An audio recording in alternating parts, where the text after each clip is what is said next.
Welcome to just Jesus కీర్తన 119:99.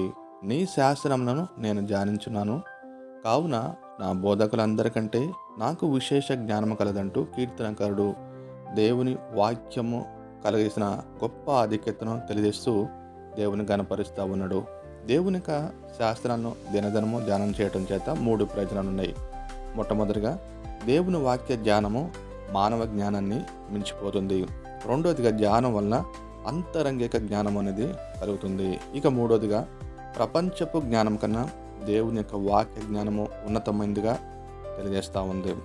దానియేలు నెబుకద్నెజరు యొక్క సామ్రాజ్యంలో, బబులోను సామ్రాజ్యంలో ఉన్నప్పుడు ఇహలోక సంబంధమైన బోధకులందరికంటే కూడా తనకు ఆత్మ సంబంధమైన జ్ఞానాన్ని దేవుడు పరలోకం నుంచి అనుగ్రహించినట్టుగా, దేవుని యొక్క మహిమ కోసం వాడబడినట్టుగా మనం చూస్తాము. కాబట్టి మన జీవితంలో కూడా దినదినం వాక్యాన్ని ధ్యానం చేయదుము గాక. ఆమేన్.